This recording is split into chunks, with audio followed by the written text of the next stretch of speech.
akhirah. Kalian itu diciptakan itu hanya untuk akhirat. Ini yang penting untuk kita ingat-ingat. Maka setiap kali dihidupkan oleh Allah, yang diingat itu akhirat, Pak. Nah, yang diingat itu dunia semuanya itu untuk akhiratnya, untuk ngabdi kepada Allah yang punya dunia.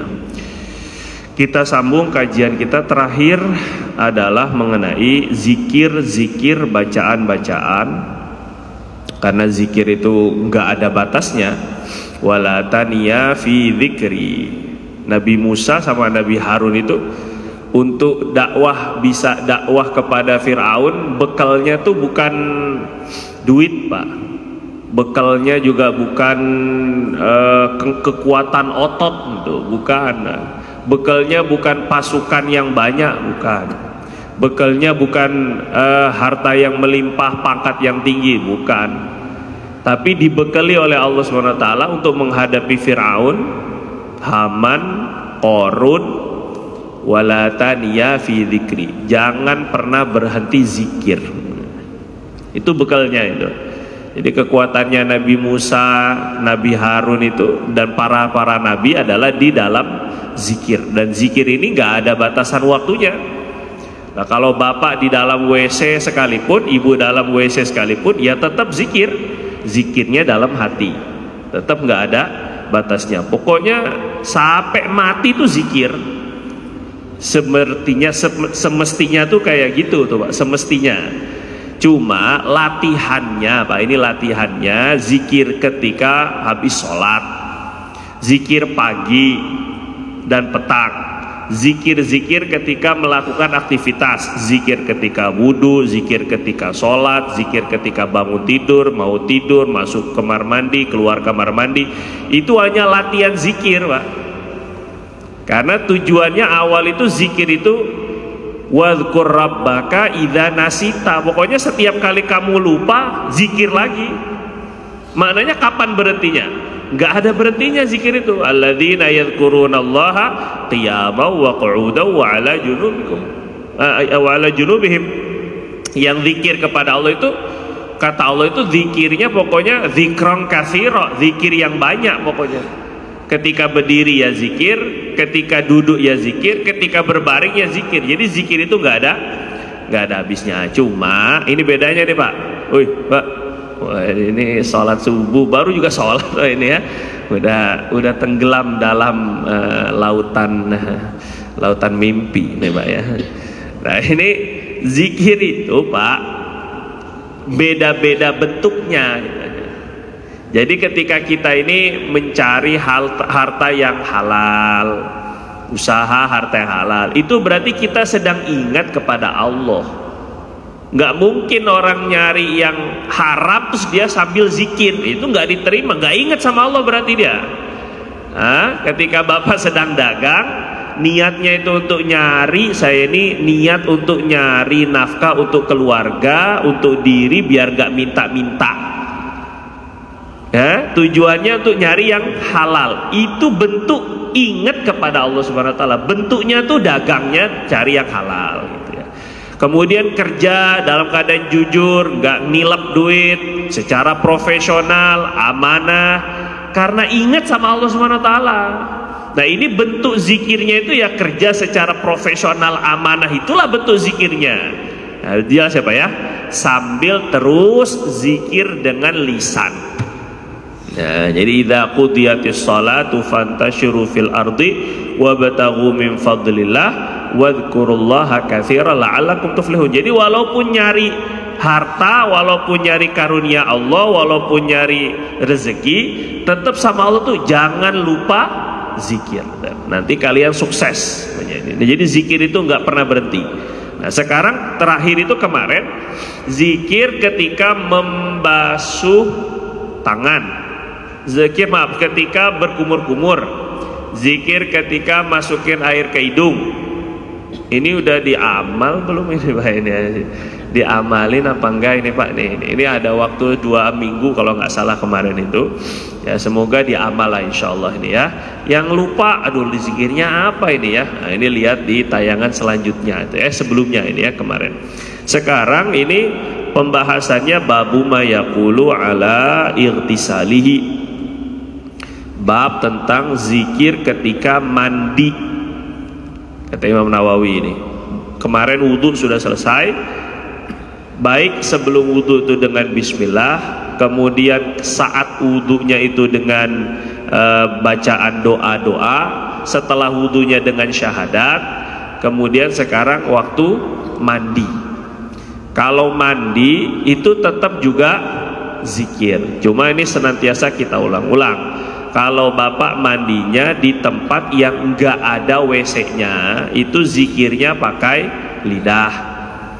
Mandi atau wudhu di tempat yang enggak ada klosetnya, seperti di kolam renang, seperti di biasanya sebahagian orang-orang yang apik, yang orang-orang Jawa itu antara kamar mandi sama WC itu dipisah. Jadi ada 2 pintu. Nah, itu biasanya gitu. Nah, ini pakai zikirnya, baca zikirnya dengan lisan. Tapi kalau ada klosetnya, itu tempat buang air, maka kita zikirnya dengan hati.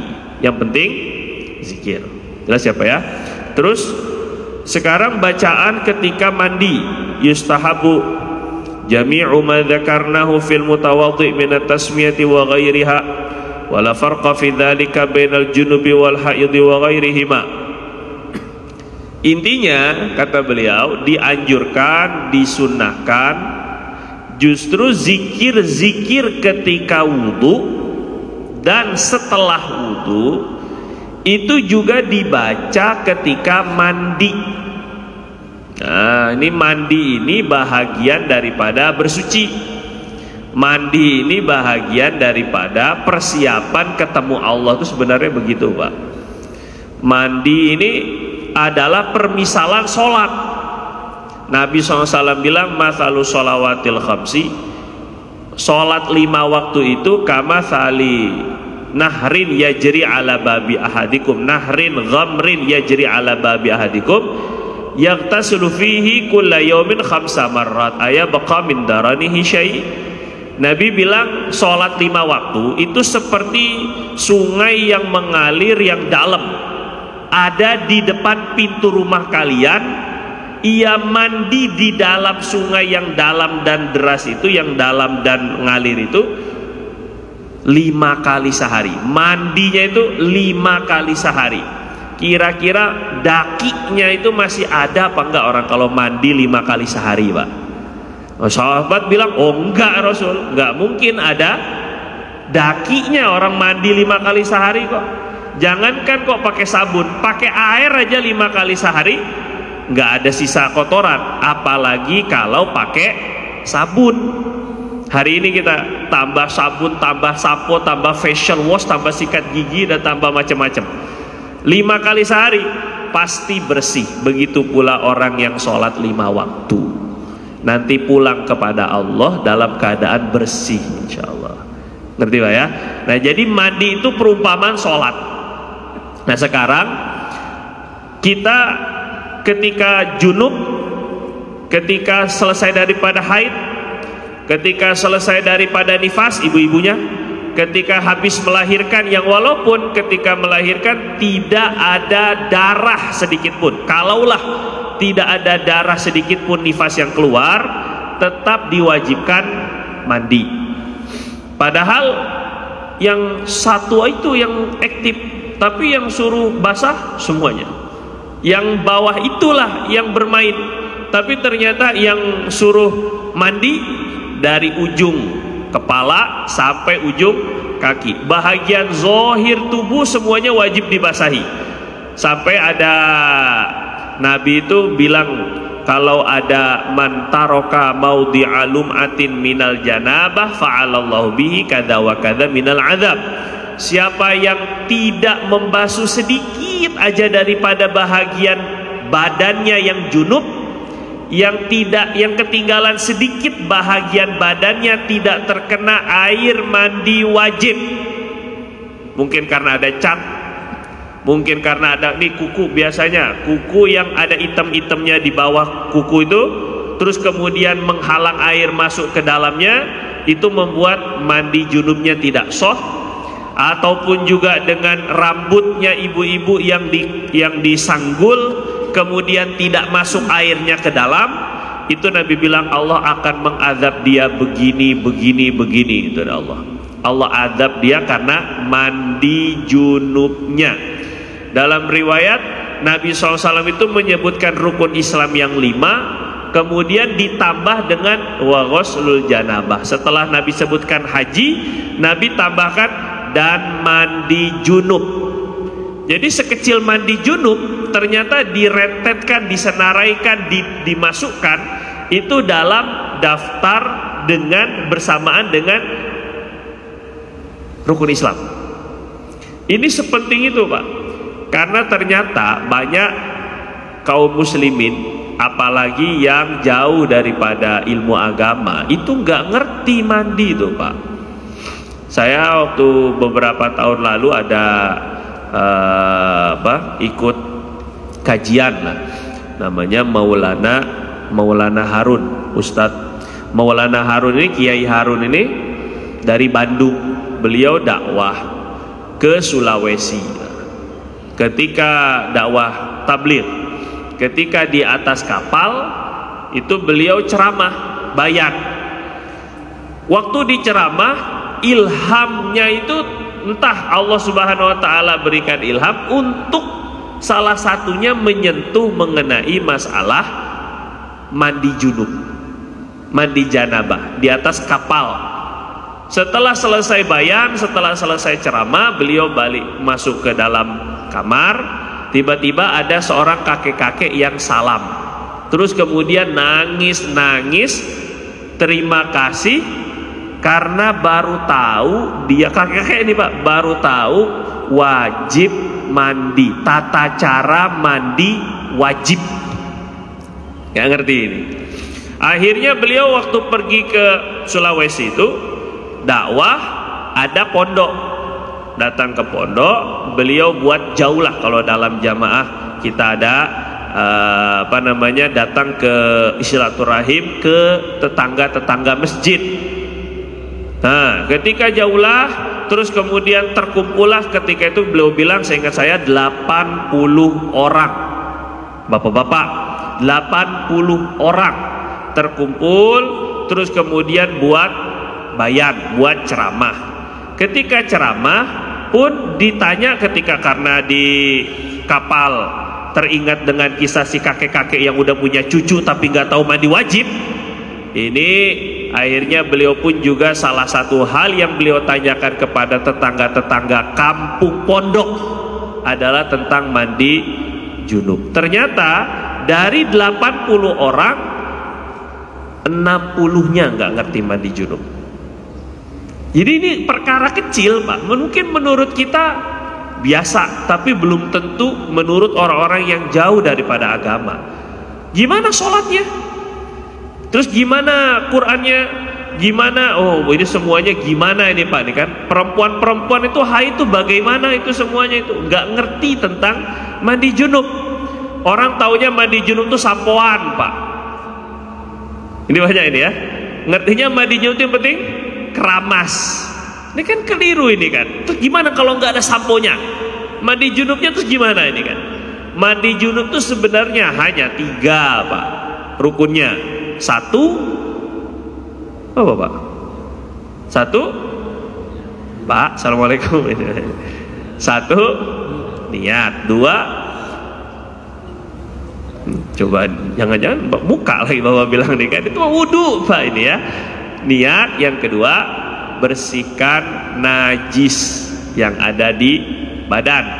Yang ketiga, meratakan air ke seluruh badan bahagian zohir. Jadi bagian dalam nggak usah kumur-kumur, nggak wajib karena bagian dalam. Ataupun juga dengan mata ditetesin air, nggak wajib. Seperti sebagian sahabat itu menganggap junub itu sampai ke mata. Sayyidina Abdullah bin Amr bin As akhirnya ekstrim. Kalau mandi junub masukin air itu ke dalam mata itu. Akhirnya juga nyesal sendiri karena terlalu tasyadud, terlalu berlebihan. Nah, pun bagian zohir itu kata ulama dalam kitab-kitab fikih itu adalah bawah kuku, kulfah, zakar yang belum disunat, dalamnya kulit, dalam kulitnya itu, kulit sunatannya, kulit khitannya itu dalamnya wajib dibasuh. Jadi kalau ada ada anak yang keburu baligh belum disunat, sekarang ini kan masya Allah tontonan, pergaulan. Jadi kalau dulu itu balik itu mungkin usia 12, 13, 14, sekarang 9 tahun udah bisa balik, bolak-balik, malah bukan balik lagi, udah berkali-kali baliknya kadang-kadang. Oh, macam-macam Pak, kita nggak ngerti itu apa yang dilihat, apa yang naudzubillah min dzalik.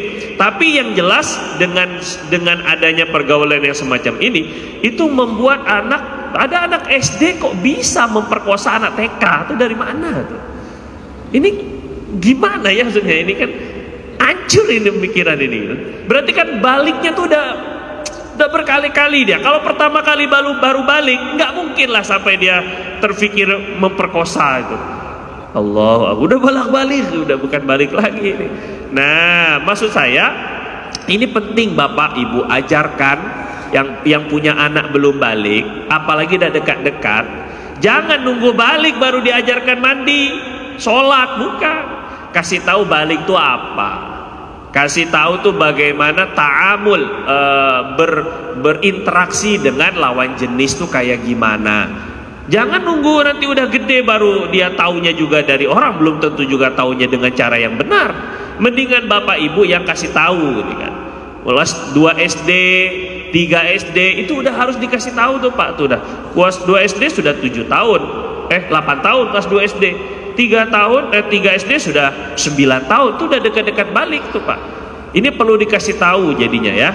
Gimana cara mandi? Nah, kalau sudah keluar yang begini, nanti kalau kamu lihat ini, kalau begini, kita ini kasih tahu.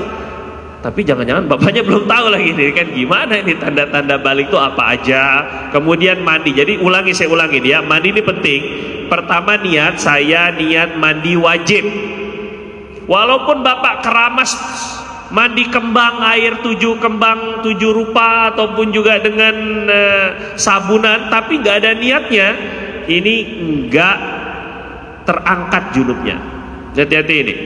Pertama niat, saya niat mandi wajib untuk mengangkat hadas besar. Nawaitul ghusla li rafil hadatsil akbar lillahi ta'ala. Bapak jangan sampai nggak baca nih kan sering junub kan Bapak kan, kita ini kan sering junub, ini menjunubkan diri lah kan. Nah, jadi jangan sampai nggak hafal. Kemudian dengan membersihkan najis kalau ada, kemudian dengan meratakan air ke seluruh tubuh, termasuk kalau perempuan itu termasuk kalau perempuan itu ketika dia jongkok, maka kemaluan perempuan yang terlihat ketika jongkok itu wajib dibasuh. Gitu ya Pak, ingat ini ya. Bahagian laki-laki pun juga sama, ketika kita jongkok, bagian dubur yang kebuka, yang bisa kesentuh, yang bisa kelihatan kalau ada kamera di bawah, ngapain juga ini kurang kerjaan, tapi kurang lebih begitu. Maka bahagian yang bisa tersentuh, yang kelihatan itu wajib dibasuh. Itu termasuk anggota zohir, bulu-bulu wajib dibasuh semua. Walaupun gondrong, walaupun lebat, walaupun orang Arab banyak bulunya, semuanya wajib dibasuh. Nggak boleh ada bulu yang ketinggalan, bulu apa sajalah. Terus kemudian bawah kuku, lipatan-lipatan, ini hati-hati, takutnya nggak kena mandi air mandi junubnya. Terus kuku yang ketika biasanya wanita haid suka tanya, ibu-ibu yang haid itu suka nanya, gimana kalau lagi haid kukunya dipotong, rambutnya rontok, apakah itu wajib disimpan? Secara hukum fikih nggak wajib disimpan memang, tapi alangkah baiknya sebagian pendapat ulama seperti Imam Ghazali, kuku dan rambut yang bisa untuk dikumpulkan karena memang khawatir nanti di hari kiamat akan dipertanyakan oleh Allah Subhanahu wa taala. Gini ya Pak, khawatir nanti sama Allah masih dipertanggungjawabkan tentang hisab junubnya belum terbasuh, maka kita kumpulkan. Yang bisa kita kumpulkan, ibu-ibu maksudnya, kumpulin. Karena lama haid. Ya kalau cuma 7 hari, kalau 15, ini 2 minggu. Kumpulin kukunya, kumpulin rambutnya. Nanti saat ketika kita sudah suci, dimandikan sekali, diniatkan saya niat mandi untuk kuku dan rambut ini, dibasuh doang, setelah itu baru buang. Afdolnya memang sunnahnya ini Pak, cuma jarang kita amalkan.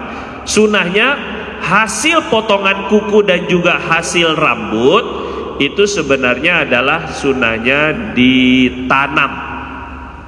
Cuman kan gali lagi, masukin lagi, tergali lagi kan, nggak ada yang ngamalin ini, ustadznya pun nggak ngamalin ini kan. Sunnahnya itu memang ditanam karena itu bahagian dari anak Adam, bagian daripada manusia.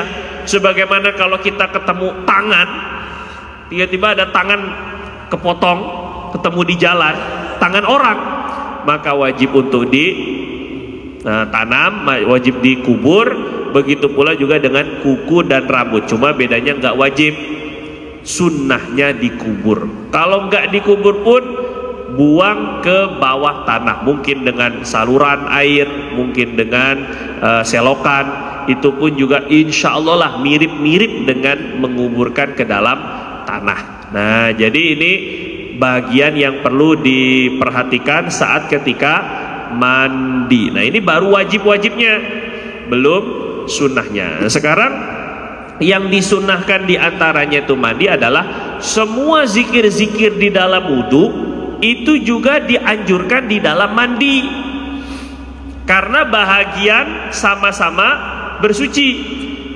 Saat ketika kita junub, saat ketika kita haid, ibu-ibunya terus mandi, maka baca bismillah. Sunnah tetap membaca bismillah, kecuali tapi dengan syarat, jangan catatan, kata beliau, lakin la yajuzu lahuma an yaqsida biha bitasmiyah al-Qur'ana. Tapi yang junub dengan yang haid tidak boleh meniatkan semata-mata Quran. Bapak kan baca bismillah, ibu baca bismillah, padahal dalam keadaan haid atau junub. Sedangkan bismillah itu bahagian daripada Al-Quran.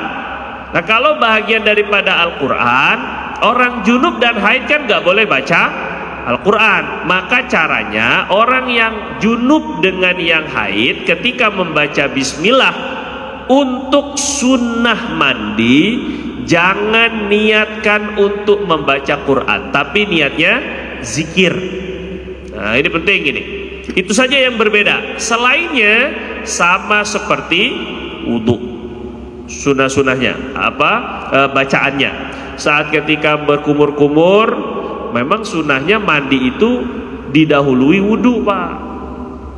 Ini sunnahnya ya, afdolnya wudhu dulu baru mandi, bukan mandi dulu baru wudhu. Jadi banyak orang ya habis mandi itu baru wudhu, nggak apa-apa, dapat sunnah insya Allah. Tapi lebih afdol Nabi itu sebelum mandi wudhu dulu yang sempurna. Wudhu setelah sempurna, maka bapak sikat giginya tuh kapan? Ibu tuh sikat giginya kapan? Saat ketika mau wudhu, biar dapat sunnah siwak. Jadi wudhu itu kan sunnah untuk bersiwak, mandi sunnah untuk berwudhu. Bisa dipahami nggak Pak ini? Saya ulang ya. Wudhu itu sunnah bersiwak terlebih dahulu, sikat gigi. Mandi itu sunnahnya wudhu dulu. Jadi kapan kita sikat gigi untuk mandi? Kalau ikut sunnah, ini sunnah sekarang, sikat giginya saat ketika sebelum mandi, sebelum wudhu, karena wudhu dilakukan sebelum mandi. Jadi baginda Nabi SAW itu sebelum mandi beliau wudhu dulu, siwak, sama basuh tangan, kumur-kumur dengan hidung, muka, tangan, kepala, kaki, kepala dengan telinga, kemudian kaki. Dalam riwayat lain kakinya diakhirkan, nanti setelah selesai mandi baru basuh kaki. Jadi ada dua riwayat, Pernah Nabi itu yang paling yang Nabi SAW lakukan wudhu dulu kecuali kaki, habis itu mandi, nanti kakinya terakhir dibasuh sebelum keluar kamar mandi 3 kali. Ada juga riwayat Nabi basuh kaki sampai habis wudhunya sampai kaki, baru beliau mandi. Jelas ya Pak ya? Nah yang jelas wudhunya sebelum mandi. Cuma saya ajarkan begini Pak, dalam kitab fikih, hati-hati. Sekarang kita mandi, sekarang kita wudhu, terus mandi. Nanti ketika Bapak wudhu, sudah wudhu, ketika mandi megang kemaluan lagi, batal wudhunya. Maka caranya jangan wudhu dulu sebelum basuh kemaluan. Nah ini caranya begitu. Jadi yang pertama kita lakukan di dalam mandi adalah, dan ini bisa Bapak praktekin nanti, baik mandi junub ataupun juga mandi adah, mandi kebiasaan. Bapak mau pergi ke kantor, mau pergi ke tempat dagang, mau pergi belajar, mau pergi olahraga, terus kemudian mandi. Tata caranya pertama adalah kencing, buang air dulu. Nanti ya, yang mau buang air besar, yang mau buang air kecil, keluarkan dulu habis istinja. Nah saat ketika setelah selesai istinja, sekalian kalau kita junub, ibu-ibunya haid, sekalian diniatkan nawaitul ghusla an mahalil istinja, nawaitul ghuslal wajib atau nawaitu fardhul ghusli, saya niat mandi wajib untuk mengangkat hadas dari kemaluan dubur kubul. Bersihkan dulu kemaluannya dengan niat mandi. Ngerti Pak ya? Lipatan-lipatan zakarnya ataupun juga testisnya, bulu-buluannya, ini masukin air semuanya karena mandi wajib. Jadi pertama justru yang dibasuh itu kemaluan, tapi sudah niat mandi. Bapak mau sabunin dulu, ibu mau sabunin dulu. Ini dipraktekin nggak ini Pak kalau lagi mandi? Ini praktekin ya, karena kita tiap hari mandi, itu masalahnya. Apa nggak mandi? Jangan-jangan ya. Nah ini tiap hari kita mandi, jadi kita praktekin yang walaupun bukan mandi junub, mandi biasa gitu, kita tetap dianjurkan untuk mempraktekkan sunnah-sunnah mandi. Jadi yang pertama apa dibasuh? Kemaluan dengan niat mandi. Bapak mau mandi Jumatan, Bapak mau mandi untuk sholat subuh, sunnah. Jadi setiap kali ada pertemuan dan perkumpulan orang seperti ini, memang dianjurkan mandi sebenarnya. Jadi dalam kitab fikih, mandi untuk sholat kusuf, mandi untuk sholat istisqa, mandi untuk sholat tarawih, mandi untuk sholat Jumat, itu semua karena berkumpul manusia. Paham ya Pak ya? Jadi kalau Bapak mau zikir akbar, terus niat mandi dulu, bagus, dapat pahala. Karena satu tujuan mandi adalah agar tidak mengganggu orang sekitar. Apanya? Baunya. Ini jangan sampai orang Islam tuh kok bau ketek. Kalau sudah ini bau, ini udah berapa hari nggak ganti lah. Jangan disayang itu baju Pak. Apalagi yang suka keringetan, jangan nggak bau. Iya Bapak nggak bau, karena kan bau sendiri. Nggak bakal bau. Kentut sendiri pun walaupun bau kayak apa, tetap nggak bau menurut kita. Tapi orang lain keciuman, terganggu, sudahnya sholat nggak khusyuk, tambah nggak khusyuk karena bau ketiak. Ini penting ini ya, ganti bajunya. Kalau perlu mandi, mandilah, pakai deodoran, kayak pakai tawas, kayak pakai bunga mawar lah dikempit misalnya ini ya. Ini biar nggak bau. Jadi kita tujuannya adalah biar tidak mengganggu. Nabi itu sangat keberatan sekali ketika ada sahabat tuh yang nggak mau mandi. Keberatan sekali kata Nabi. Ada sahabat itu yang dalam riwayat Abu Daud, yang bajunya, yang rambutnya tuh kelihatan nggak pernah kena air, jadi kusut. Bajunya juga lecek ataupun jelek, terlalu lusuh. Jadi Nabi bilang, ama yajidu hadza ma yuhsinu sya'rah, ama yajidu hadza ma yuhsinu thawbah. Ini orang nggak punya sesuatu yang bisa membuat rambutnya itu jadi bagus. Orang ini nggak punya sesuatu yang bisa membuat bajunya jadi bagus, rambutnya jadi bagus. Nabi tegur tuh, Pak. Nabi nggak berkenan saat ketika sahabat itu nggak mandi Jumatan. Kata Nabi, hakun ala kulli muslim an yaktasila kulla Jum'atin marrah. Minimal lah, kata Nabi, selayaknya orang Islam tuh mandi sekali seminggu, kata. Sampai harus begitu urusan mandi ini kan. Ya kalau sahabat kan karena terlalu ingat akhirat, Pak. Akhirnya jadi sibuk dalam dakwah, sibuk dalam amal, sehingga jadi mandinya pun juga jadi ketinggalan. Kalau kita sibuk apa, Pak, ini kan.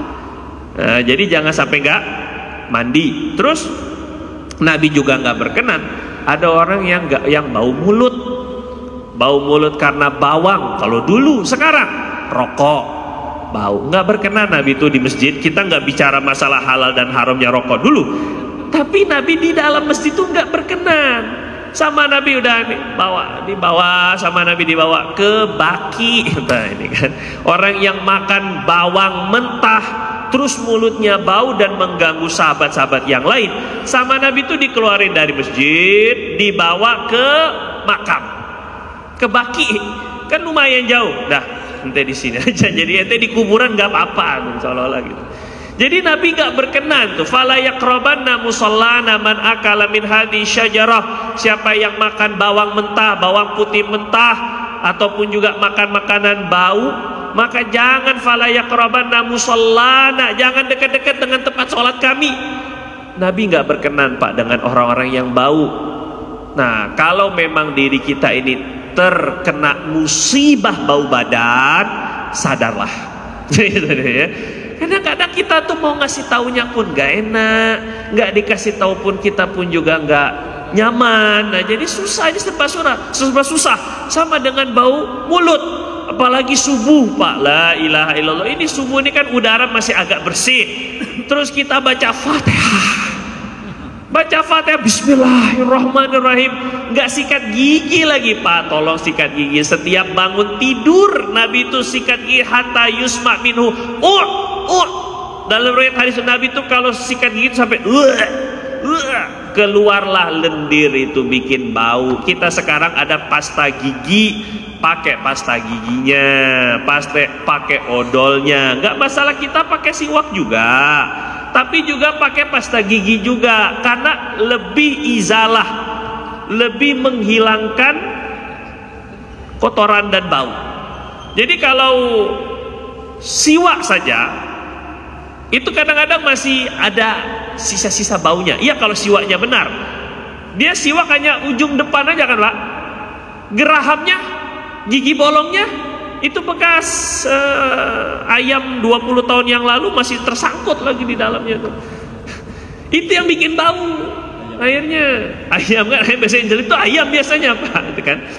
Itu nggak kesangkut sama siwak. Jadi janganlah terlalu kaku sangat, ini bahasa Malaysia. Jadi jangan terlalu kaku banget seolah-olah sunnah sehingga harus pakai siwak saja. Haram, nggak boleh pakai sikat gigi, nggak boleh pakai odol. Enggak lah juga macam itu, enggak juga seperti itu, Pak, ya kan? Karena kalaulah ini kan Nabi pun juga pakai kafur. Emang kafur itu dari Arab, Pak. Nabi suruh jenazah itu dimandikan pakai kafur. Kafur itu dari Barus itu dari Medan. Ada di Medan. Jadi dia impor. Nabi juga pakai sidir mandinya. Sidir itu kan daun, Pak, dikocok-kocok keluar busa. Mananya Nabi juga pakai sabun. Kalau zaman dulu ada pasta gigi, mungkinlah ini kan sangat berkemungkinan pun juga Nabi pakai pasta gigi. Jadi jangan terlalu, maksud saya ini kan, ini karena saya, ini bukan marah-marah, Pak, bukan, cuman curhat aja. Kadang-kadang kita merasa keberatan, sholat kita tuh di sebelah orang yang mulutnya bau, Pak. Jadi wajibkanlah diri, Pak, lah, bangun tidur sikat gigi. Ibu-ibunya juga keberatan kalau bapak habis minum kopi, habis ngerokok, nyosor langsung ke ibu-ibunya, pasti berkeberatan. Bau, Pak, sikat gigi dulu lah, sadar diri, Pak. Papa jangan ini masih bau, main nyosor-nyosor aja nih kan. Kita pun juga sama. Wallahu alam lah kalau bapak udah mati rasa atau belum. Kalau istri itu kurang, mungkin bau dapur, mungkin bau keringat, kadang-kadang nafsu tuh jadi agak hilang tuh misalnya. Itu juga sama lah kurang lebih. Jadi kita yang ini kalau yang tiba salimah, tabiatnya tuh masih sehat gitu maksudnya. Tapi kalau udah sesama bau sih ya hajar aja, udah biasanya udah anti dah ini kan, karena udah biasa. Seperti saudara-saudara kita yang biasa kerja di sampah, itu bagi mereka biasa karena sudah terbiasa. Nah maksud saya adalah minimal Pak Bu, saat ketika mau menghadap Allah, sekiranya badan kita itu bau, pakailah deodoran minimal. Kalau seandainya enggak pun lebih bagus lagi mandi. Jadi kata Imam Ghazali, mandi itu diniatkan untuk mentakzim sholat, mengagungkan sholat, persiapan berjumpa Allah. Jangan ketika kondangan wangi, ketika kondangan rapi, ketika kondangan cakep, tapi ketika berjumpa dengan Allah, kondangannya Allah itu sholat, dijemput sama Allah, terus kita bau, ganti bajunya kalau sudah enggak bagus wanginya ini ya. Nah sunnah mandi tadi pertama adalah basuh kemaluan, selangkangannya itu diniatin dulu. Pokoknya daerah situlah, daerah segitiga biru, segitiga biru itu ketepung maaf ya, daerah segitiga pengaman. Nah itu semuanya dibasuh dengan niat mandi, terus disabunin. Kalaulah kalau enggak junub pun kita praktek mandinya kayak gini ya Pak ya, ya Bu ya, duburnya, kubulnya, selangkangannya, area situlah. Setelah basuh kemaluan, yang kedua adalah wudu. Jadi wudu dulu, kemaluan udah aman, jadi bapak udah disabunin, udah dimandiin, jadi dia nggak perlu disentuh lagi nantinya. Jadi bapak wudu, ibu wudu, wudunya secara sempurna. Karena wudu sempurna itu pakai siwak, bapak sikat gigi dulu, ibu sikat gigi dulu. Ini saat ketika mau wudu, kamar mandi, di kamar mandi sikat gigi, wudu secara sempurna. Mau ikut riwayat yang mengakhirkan kaki, silahkan. Mau ikut kakinya dibasuh dulu ketika wudu baru mandi sempurna, fadhol, boleh. Dua-dua boleh diamalkan. Mana yang membuat bapak ibu lebih nyaman ataupun juga pengen ngamalin, silahkan. Nanti setelah wudu lanjut mandi. Nah sekarang urutan mandinya, pertama membasuh kepala sampai leher. Area kepala ini semua dibasuh dulu, rambut-rambutnya, akar-akar rambutnya, kalau rambutnya panjang semua dibasahi dulu dengan niat mandi junub. Kalau itu niat mandi junub, bapak yang walaupun gak junub, tetap ketika mandi jangan gak niat, biar dapat pahala mandi kita. Oh saya niat mandi untuk membersihkan badan agar tidak mengganggu kaum muslimin bau badan saya. Perhatikan ini baik-baik ya. Saya niat mandi untuk litan'ishil badan lil ibadah, untuk membuat badan saya segar dalam ibadah. Saya niat mandi untuk mengagungkan sholat. Niat mandinya itu diniatkan ya walaupun gak junub. Jadi niat itu bukan hanya saat ketika mandi wajib, tapi juga mandi-mandi biasa bisa kita niatkan sebagai ibadah. Jelas Pak sampai sini? Pak, jelas apa enggak ini? Nah ya, itu yang pertama. Jadi muka sampai kepala, semua ini basuh kepala, basuh rambutnya sampai leher. Sudah? Setelah kepala sampai leher, urutan yang nomor 2 basuhan adalah bahagian kanan depan. Dari mulai tangan terus kanan depan sampai kaki, bagian depan kanan depan dibasuh sampai bawah. Kemudian bahagian kanan belakang sini terus sampai bawah. Bahagian kiri depan termasuk sama kuku-kukunya, depan sampai bawah. Bagian kiri belakang terus sampai bawah. Jadi ada 5 dibagi 5 bahagian, 6 dengan kemaluan. 5 bahagian itu bahagian kepala sampai leher basuh dulu, bahagian kanan depan termasuk tangan sampai bawah kaki, bagian kanan belakang, bahagian kiri depan, bagian kiri belakang, ratakan dengan air. Jelas Mas sampai sini? Nah itu baru sekali. Sunnahnya mandi sebagaimana wudhu 3 kali basuh. Kita berbasuh-basuh, jebar-jebur air segetong habis.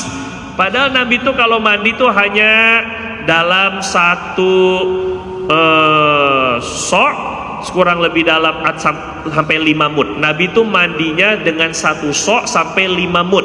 Satu sok 4 mud. Satu mud itu 0,6 liter, nggak sampai 1 liter. Wudunya Nabi 1 mud, mandinya Nabi 4 sampai 5 mud. Jadi kalau 0,7 kali 5 3,5 liter mandinya Nabi. Padahal Nabi rambutnya gondrong. Nah, jadi ini juga sunnah, menghemat air itu juga sunnah secukupnya. Dalam mazhab Hanafi, ukuran liter ketika mandi dan wudu itu tidak tahdid, itu bukan ketetapan. Jadi kalau mazhab Hanafi, yang penting ala qadril hajah. Jangan berlebihan, jangan mubazir. Walaupun air kita bayar, yang walaupun itu sumur kita, yang walaupun pam itu kita yang bayar, tetap tidak mubazir. Seukuran seperlunya. Nah, setelah selesai 1 kali basuh secara sempurna, kemudian adalah sabunan. Ketika sabunan, bilas yang kedua itu udah 2 kali, tambah sekali bilas lagi. Tata caranya sama seperti tadi, kepala, kanan depan, kanan belakang, kiri depan, kiri belakang. Nah, tapi dianjurkan zikirnya dengan membaca bismillah saat ketika mau basuh. Kemudian ketika membasuh kepala didoakan sama seperti kita mengusap kepala saat wudu. Allahumma harim sya'ri wa basyari minan nar. Ya Allah, haramkan rambut dan juga kulitku daripada api neraka. Wa adhillani bidhillika tahta dhillika yauma la dhilla illa dhilluk. Dan berikan saya naungan besok pada hari kiamat di mana tidak ada naungan selain naunganmu, kata kita. Jadi kita membaca itu ketika mandi. Terakhir, setelah mandi, sunnah seperti setelah wudu. Setelah wudu apa yang dibaca, Pak? Asyhadu an la ilaha illallah wa asyhadu anna muhammadan abduhu wa rasuluh. Allahumma ja'alni minat tawabin wa ja'alni minal mutatahhirin wa ja'alni min ibadika. Itu juga dianjurkan ketika setelah mandi. Nah, ini yang jarang diamal. Jadi setelah mandi itu juga bacaan setelah wudu. Wallahu ta'ala a'lam bissawab. Subhanakallahumma wa bihamdika asyhadu an la ilaha illa anta astaghfiruka wa natubu ilaik. Lebih kurang saya mohon maaf. Assalamualaikum warahmatullahi wabarakatuh.